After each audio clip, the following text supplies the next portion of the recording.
आगामी लोकसभा निवडणुकांच्या अनुषंगाने कायदा आणि सुव्यवस्था राखण्यासाठी बेकायदा शस्त्रे, अग्निशस्त्रे जप्त करून कारवाई करण्याचे पोलीस आयुक्त अमितेश कुमार यांच्या सूचनेनुसार पर्वती पोलीस स्टेशन हद्दीत कारवाई करत असताना दिनांक 11/2/2024 रोजी वरिष्ठ पोलीस निरीक्षक नंदकुमार गायकवाड यांना त्यांच्या खास बातमीदारामार्फत बातमी मिळाली की कर्नाटक राज्यामधील कुख्यात धर्मराज चडचण टोळीचा म्होरक्या मड्ड उर्फ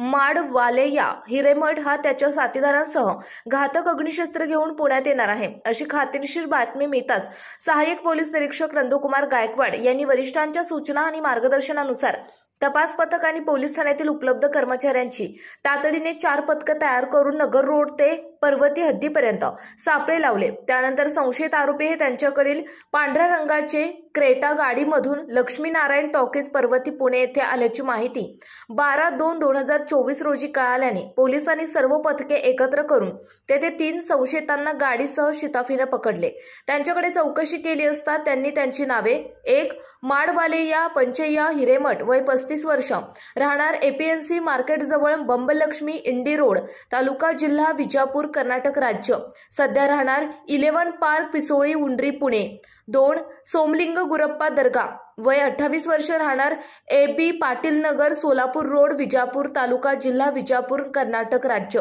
मूळ पत्ता जालगेरी तालुका विजापूर 3 प्रशांत गुरुसिद्धप्पा गोगी वय 37 वर्ष राहणार गल्ली नंबर मूळ पत्ता मुक्कामपोस्ट देवतगत जुन्या मस्जिद जवळ तालुका सुरपूर जिल्हा यादगीर राज्य कर्नाटक अशी सांगितले। त्यांची अंगझडती घेतली असता त्यांच्याकडे तिघांच्या कमरेला 3 देशी बनावटीचे पिस्तूल आणि एकूण 25 जिवंत कारतुसे मिळून आली। त्यामुळे त्यांच्यावर पर्वती पोलीस स्टेशनमध्ये गुन्हा रजिस्टर नंबर 86/2024 भारतीय हत्यार कायदा कलम 325 महाराष्ट्र पोलीस अधिनियम कलम 37(1) सह 135 प्रमाणे गुन्हा दाखल करण्यात आला। त्यांच्याकडून 3 देशी बनावटीचे पिस्तुले 25 जिवंत कारतुसे आणि गुन्ह्यात वापरलेली गाडी आणि 5 मोबाईल असे मिळून 11,90,000 किमतीचा मुद्देमाल जप्त करण्यात आलेला आहे। दाखल गुन्ह्याचा पुढील तपास पर्वती पोलीस स्टेशनचे तपास पथकातील अधिकारी पोलीस उपनिरीक्षक सचिन पवार हे करीत आहेत। पोलिसांनी त्यांच्याकडे सखोल चौकशी केली असता उत्तर कर्नाटक मधील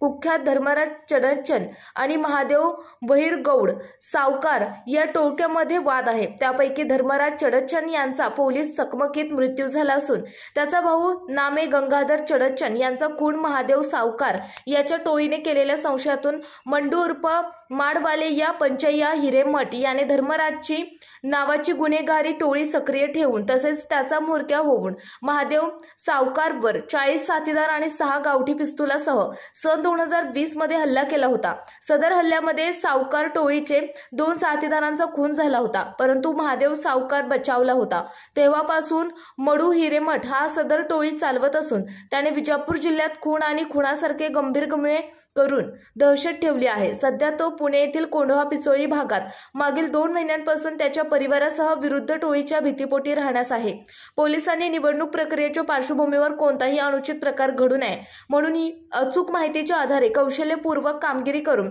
सदरची अग्निशस्त्रे आणि जिवंत कारतुसांसह नमूद विजापूर कर्नाटक मधील टोळी प्रमुख आणि साथीदारांसह शिताफीने पकडून उत्कृष्ट कामगिरी केली। सदरची कारवाई ही पोलीस आयुक्त अमितेश कुमार, अप्पर पोलीस आयुक्त पश्चिम प्रादेशिक विभाग प्रवीण पाटील, पोलीस उपायुक्त परिमंडळ 3 संभाजी कदम, सहाय्यक पोलीस आयुक्त सिंहगड विभाग अप्पासाहेब शेवाळे, वरिष्ठ पोलीस निरीक्षक नंदकुमार गायकवाड यांच्या मार्गदर्शनाखाली तपास पथकातील पोलीस उपनिरीक्षक सचिन पवार, पोलीस हवालदार कुंदन शिंदे, पोलीस हवालदार प्रकाश मरगजे, दयानंद तेलंगे पाटील, पुरुषोत्तम गुल्ला, अमोल दबडे, अमित चिवे, सद्दाम शेख, प्रवीण जगताप, कुलदीप शिंदे, महेश जेधे, दत्तात्रय नलावडे, सुभाष मोरे, नानासाहेब खाडे, राकेश सुर्वे आणि वाहन चालक बनसोड यांनी केली आहे।